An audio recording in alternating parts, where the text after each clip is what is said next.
This is not that surprising. What is surprising is how the heck did they get on post? That is a very curious question. It's not that easy to get onto a military. Listen up. The New York Times reports that the episode in September has intensified concerns in the Trump administration that China is expanding its spying efforts in the United States as the two nations are increasingly locked in geopolitical and economic rivalry. So, Naveed, I want to know from you, what's your best guess for how many spies do you think may be here in America working for China as we speak? So, unfortunately, that is a classified number. What I can tell you is that it is in the magnitude of, we have counterintelligence officers, it's in the magnitude of thousands of Chinese assets and agents that are in the United States. That, look, what the Chinese do is they're very interested in economic espionage. They're interested in stealing military secrets, bringing them back, bringing them to Chinese research facilities, putting them into manufacturing, and then pushing them forward. So they have a huge demand to really steal our secrets and replicate them. They have a whole infrastructure that does this. This is not about, causing harm. It really is about stealing our secrets. And look, one of the most fascinating examples is you can actually look at the Chinese military, and they have almost a carbon copy of the American Black Hawk helicopter that they've developed, an indigenous sort of version of this. That's how good they are at stealing secrets, copying them, manufacturing them, and then deploying them. Thousands stealing secrets. Thousands. So we're talking, this is a serious threat then to, would you say, to absolutely. our country. Absolutely, and it's been going on for quite some time. And, one of the things that frustrates me is, there's the question of impeachment. I've always wondered that. You go down here at the local Chinese restaurant, and they take your debit card or your credit card or whatever that you use. I've always wondered, how in the world are they getting all this sensitive information about us? Well, the fact of the matter is, they're all over us. They're working in restaurants. They've got businesses. They're very high-tech savvy people, kind of like North Korea. Whenever it comes to being able to go in and hack and take out different basically cyber warfare is what we're running into. As a matter of fact, the next segment is fixing to touch off onto that, which is extremely, extremely serious. It's just about as serious as it would be if somebody had a gun, or maybe even more so, because you can do a lot of damage whenever you're talking about somebody that has this type of capability and this type of knowledge towards being able to shut a whole city down. Question of the Mueller report. These are all fair things, and there's a partisanship that goes in there. The national security threat posed by espionage, posed by foreign powers to this country is independent of that. And what we have done, and what I saw personally when I was working against Russia from 2005 on, we deprioritized this threat. We focused on counterterrorism. And meanwhile, in the vacuum that has emerged post-Cold War, what we've seen is the Chinese have stepped up their efforts because we're focused on Al-Qaeda and ISIS. Not that we shouldn't be. And in that vacuum, they can do things like this. They can take an advantage, and they see it as an advantage and a time to really be bold and aggressive. And I think the fact that you had a Chinese intelligence officer on a military base spying, that's pretty bold. I mean, that's not something we've ever seen them do before. And believe me, they've been plenty active in this country long before this happened. They'll continue to be so. So what steps does our government need to take to stop spying like this? We're never going to stop it, but we have to prioritize. I mean, again, I was invited to brief HIPSI on a sort of nonpartisan talk on counterintelligence, and one of the frustrating things here is when the Republicans boycotted me was that there's a lack of understanding of the national security threat, that this is not a partisan issue. The first step has to be prioritizing this threat. Saying it is a real threat, we have to spend money, we have to prioritize it. Right now, counterintelligence is, frankly, it's languishing. I mean, especially now, and I can't imagine that anyone in law enforcement is wanting to go into counterintelligence, let alone that there's money being spent. We haven't heard, as a result of 2016, we haven't heard that the FBI is adding more counterintelligence officers or building up the strength to go out there and find spies. They're not. And I think that's the first step, is we need to separate the partisanship here and focus on the national security threat, which is not partisanship. And until that happens, unfortunately, we're sort of very much behind the eight ball.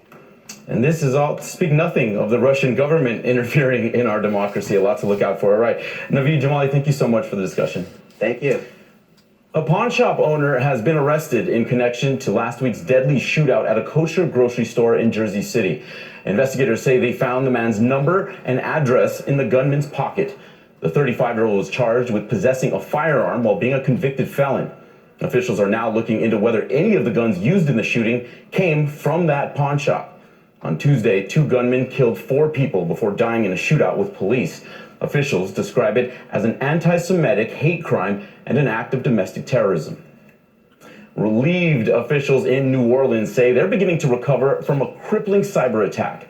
City Hall staffers detected ransomware on the government's network, forcing officials to close down the city's website and government offices. Here's more on the story.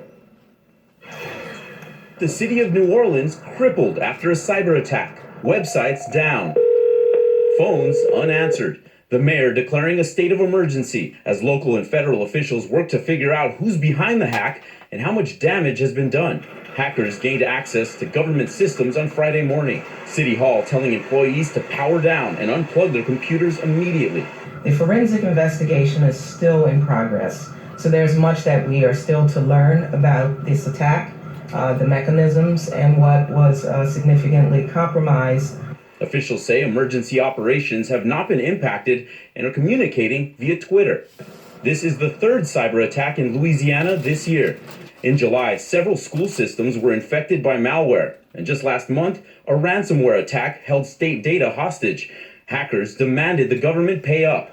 Louisiana's policy is not to pay ransom. Instead, officials wiped hard drives. They will look for the sitting ducks and pursue them aggressively in order to get these ransoms. There have been more than 100 attacks targeting state and local governments this year alone. Maryland, Florida, and Texas were among those hit the hardest. States that refuse to pay ransom may still end up paying. They spend millions upon millions of dollars trying to clean their systems of this malware. But oftentimes paying the ransom, and unfortunately so, can be cheaper than taking these remedial measures. Officials say they have not heard from any hackers holding data for ransom and confirm that City Hall will be using pen and paper to continue doing business until a full recovery is made. Lawmakers working through the weekend as we begin a historic week on Capitol Hill. An impeachment vote held on the House floor for only the 3rd time in history. But do voters even care? We've got new data. I want to back up because what you just got to hearing pertaining to malware and putting viruses in systems is the new 21st century. New Orleans crippled after a cyber attack. Is the new 21st century barbarian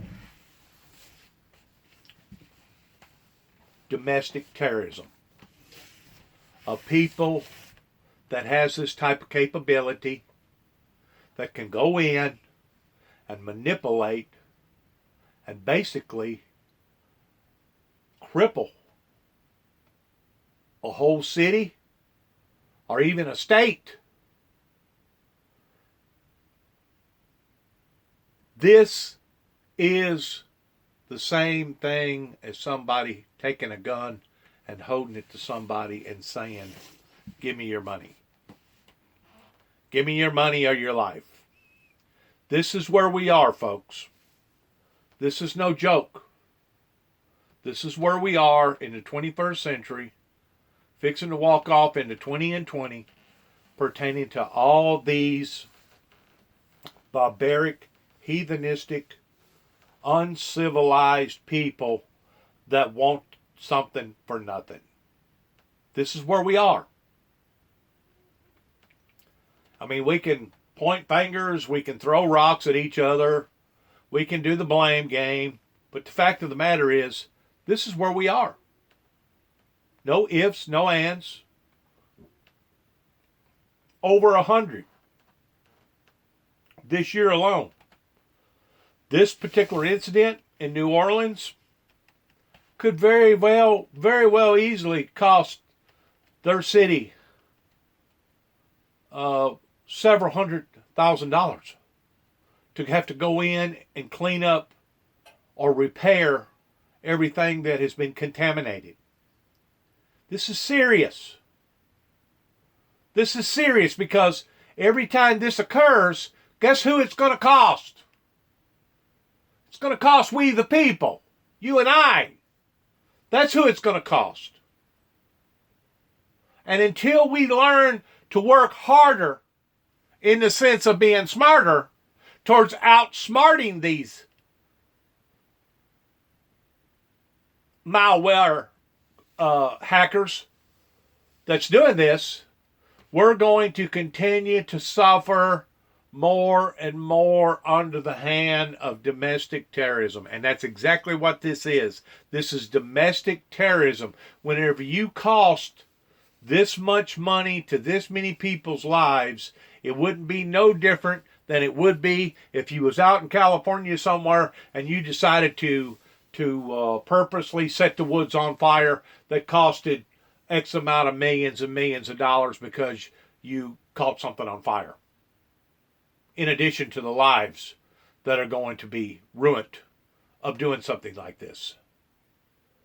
We are living in times such as we have never ever lived in before. And it's coming at us from all fronts. If it's not the Russians, it's the Chinese. If it's not the Chinese, it's the Japanese. If it's not the Japanese, it's Korea or North Korea or some other country or some other person from some other country that now they have caught a literal spy on our military base. That is an automatic death sentence. You're talking about espionage charges. You're talking about somebody that's probably fixing to go to either electric chair or lethal injection to catch somebody on a military base. Well, what is going on right now pertaining to our computer systems? And it's not just that. Just recently, within the past day or two, there's been all kinds of talk about people getting home security cameras. And these kids, I don't know if it's kids, I don't know if it's Japanese, I don't know if it's Russians, I don't know who it is, but have literally went into people's homes and talked to their children inside their bedrooms because they hacked into the system. How much more vulnerable can the American people become in regard to all these sensitive situations that now has suddenly fallen upon to our doorsteps? This is sad, folks. This is sad. And it's a scary sad. Because whenever you take people that has this type of capability, that they can manipulate banks, they can manipulate cities, they can manipulate people's lives, there needs to be such investment on good, solid computer technicians towards creating software that will prevent stuff like this from happening. That should be just as essential as building our infrastructure back pertaining to our roads and our bridges. Because they can damage us. They can hurt us. They can actually destroy people's lives. If you don't have a good bank with good backup policies, and all of a sudden somebody comes in and wipes your bank account out, or let's say I personally had an event happen a few years ago with Wells Fargo, in which Wells Fargo took care of it. They took care of it. But somebody, somehow or another, had gotten into one of my credit card, not my debit card, but a credit card that I had set up with Wells Fargo, that I actually had the card cut up as soon as I got the card, And as soon as I done what I wanted to do with the card, because they had a promotion deal going on, 15 months, the same as cash. You pay your money up front towards what it costs you to make the transformation, to do the transfer. And then it's basically 0% interest until the 15th month is over with. After the 15th month, if you don't have the loan paid off, then it goes into a category of something like 22 or 24% interest. It's unbelievable. It's almost like a card shark. But people fall for that, because if you can get by on the 15 months and do it appropriately and effectively and efficiently, you basically borrowed whatever money that you borrowed on about 1.5–2% interest, depending upon how much that your limit rate is. But I actually had somebody go in that went into the internal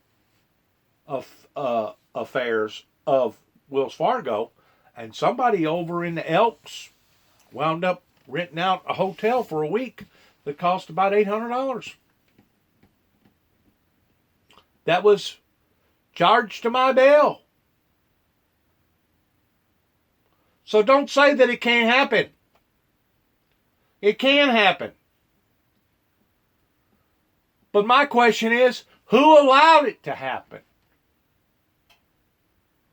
Our previous politicians that wasn't up on their game whenever it come to engineering all these devices, all these gizmos and gadgets that are now susceptible of being hacked. I just can't believe how vulnerable that the American people have become just within the past 15–20 years. And it's a scary, sad. It's a sad, scary thing to think that we at one time used to be the top #1 country of the world. We was on top of our game, leading in manufacturing, leading in this, leading in medical, leading in car manufacturing, leading in agriculture, leading in medical, leading in everything. And now we're being romped on, stomped on, taken advantage of, violated. People are weaponizing the very instruments or the inventions and using it against us. Now, what do we have here? This is a declared state of an emergency by the mayor. He realized the sensitivity of all this and how much that it could very well harm and hurt their citizens. Mayor of the city of New Orleans, emergency powers had to be declared because of this. This is real, folks. This is real, and it's getting more and more out of hand every day. Like I said, just as recently in the past 2 days, they've had security cameras that are vulnerable towards becoming hacked, to where people can literally go into your home where you have cameras set up for your own personal protection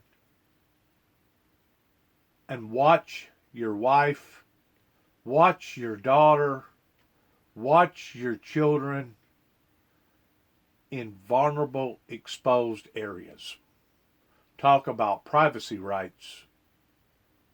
Our privacy rights have been thrown completely out the door.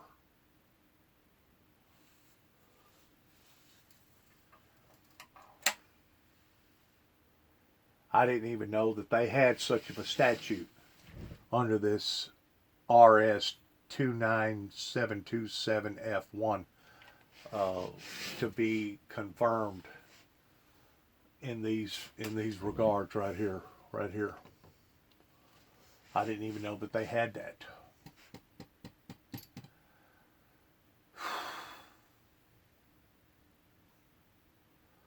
How are we going to stop it? We're going to have to depend upon each other.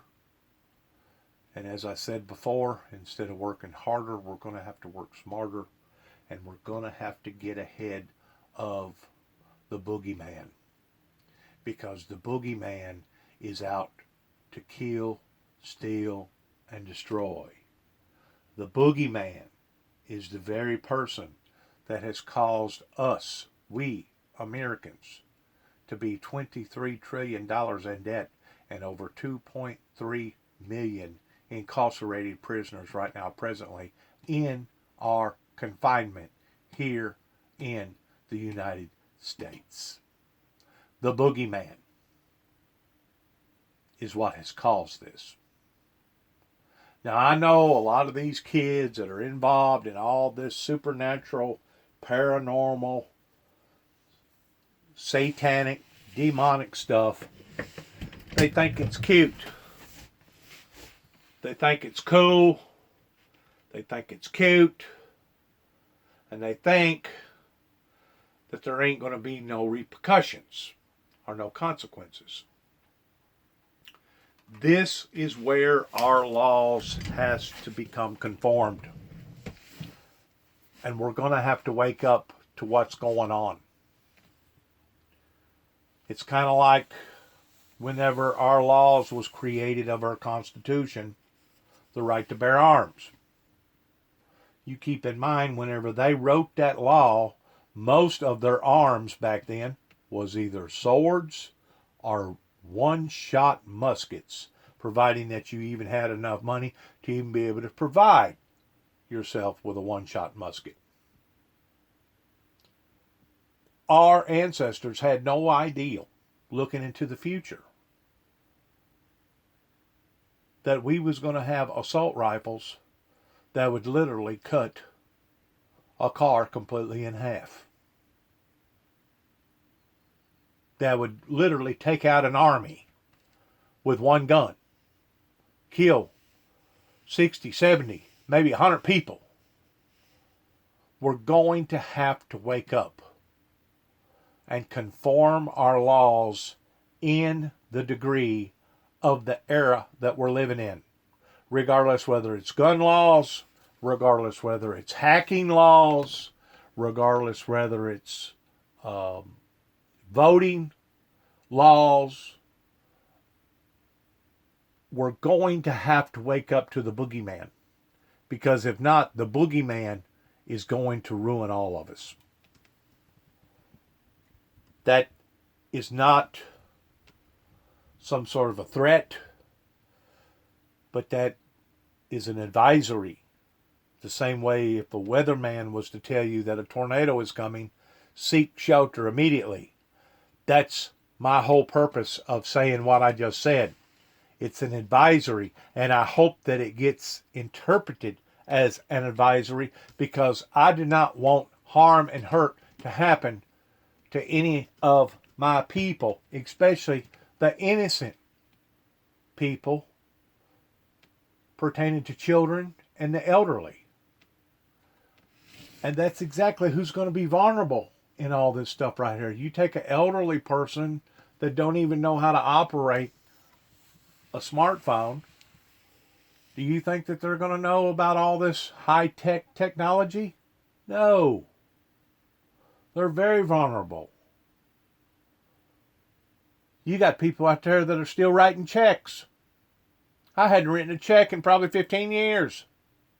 I do everything electronically, digitally. But that's how far behind society has become whenever it's pertaining to modernizing our methods, modernizing our practices, modernizing our laws. We're in a fix right now. We're in a pickle. And the people needs to wake up to it before it's too late, because they're out once more to kill, steal, and destroy. The boogeyman is the author of confusion. And if he can bring that much more confusion to the American land, to the American people, he's going to do it. We are under siege. digitally speaking, morally speaking, spiritually speaking, politically speaking, educational speaking, we are under siege as a Christian nation here in America. And we're going to have to wake up to it before it is too late. And I hate to put it that way, and I wish there was a way that I could say it to where it didn't sound so frightening, or to the point that it didn't sound so intimidating, but there's really no way for me to balance this out, because whenever you have to start filing for emergency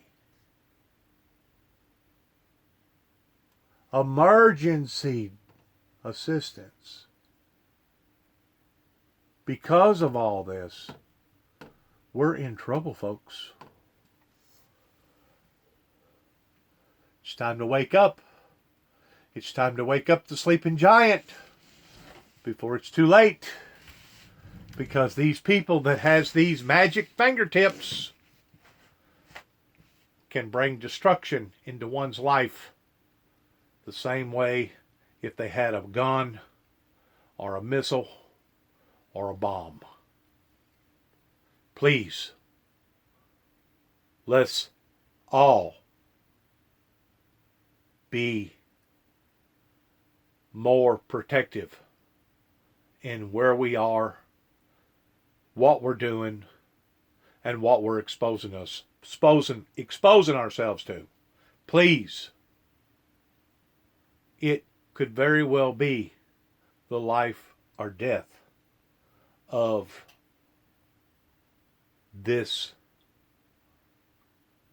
country looking into the future of how we hold ourselves today.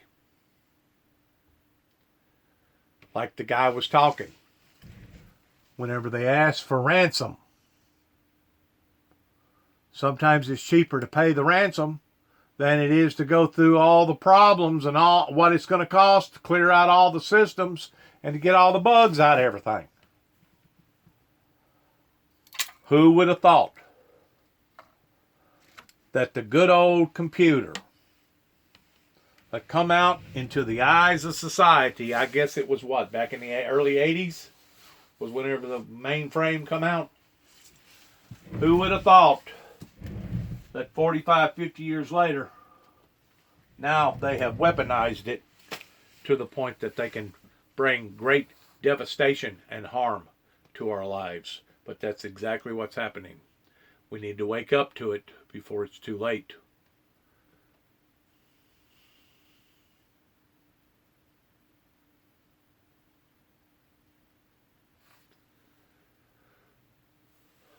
Magic fingers. Silver tongue talkers. Now they talk with their fingers. They don't have to verbally, audibly talk. Now they can punch around on a keyboard and say and do just about whatever that they want to say and do.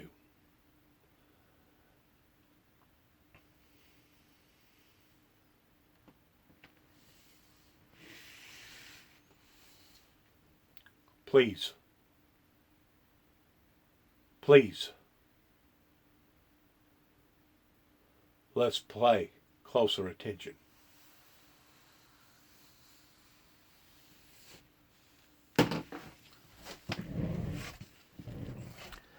I know a lot of people didn't understand some of the material that I put out this past last week pertaining to the Trojan Horse. And the point that I was trying to make about the Trojan Horse is that to the country of Troy, they thought that what that they was receiving was a great gift. And in honor of this great gift, we must accept this gift that has been offered to us. And the very thing that they thought was a gift, that they thought was a blessing from the heavens, actually turned out to be a curse from hell. And the whole city suffered on the count of the Trojan Horse. That really did happen pretty close to Turkey, over in that territory. It really did occur. Well, in today's society, you can kind of look at the computer system towards it to being the same thing. It has displayed itself in the form of being a blessing. Okay? And there's no doubt we're doing things today that with modern technology we couldn't have even thought about doing 100 years ago. As far as controlling planes landing and taking off, and controlling this and controlling that, and having this to automatically do this and this to automatically do that, and we got automatic debit and automatic deduction from debit, and we've got this going on and that going on. But no one thought to look through the blessing to think, my God, maybe this blessing could actually become a curse. Kind of like the Trojan horse. And that's exactly what has occurred. The same way as it happened over in Troy, pretty close to Turkey. The very gift that they thought was a gift, that they thought was a blessing, turned out to be a curse. And if we don't watch, the very same thing is going to happen with malware and all these different viruses that can basically just destroy your phone or destroy your computer or destroy thousands of computers. Because once this virus gets in there, it's virtually hands-on, one-on-one towards getting it out. And you got to wipe out so much data, so much this, so much that. It takes so much time to do this. I mean, it really does. It takes so much manpower to do this after somebody has contaminated the system. So now, maybe whoever gets a hold of this message today, or whenever I put it out, that they'll understand, what was he talking about with the Trojan horse? The Trojan horse started out looking like, in the eyes of those that beholded it, towards it being a gift, a blessing. But it turned out to be a curse. It's the same way with the Antichrist. The way that the Antichrist has been projected of coming into the eyes of society. The Antichrist is going to give all the appearances towards being wonderful. It's going to be the greatest thing since the existence of, I'm going to use this analogy, since toilet paper, because there was a time whenever I was growing up, actually toilet paper was kind of skeptical. I mean, you just didn't get a whole lot of it like you do today. And if you go back into a generation or two before my life, actually, they didn't even have toilet paper. They had to use Sears and Roebuck catalogs. And some of them out in the country had to use corn cobs. After a corn had been shelled, they used that to wipe their tail with. So that's where the analogy comes from towards, oh, it's the best thing that's been created since toilet paper. Well, that's how the Antichrist is going to come onto the scene. He's going to make himself be the appearance of something that's grander than grand. The best thing since the existence of toilet paper. But inevitably, it's a trick. It's not a blessing. It's a cursing. And the very thing that you thought was going to enhance and better your life will be the very thing that will bring harm and hurt and destruction into your life. It's the same mythology. ideology as the Trojan Horse that gave the appearance of one thing, but in reality was something totally different. Good luck to all of us. Shalom. Thanks for listening. God bless.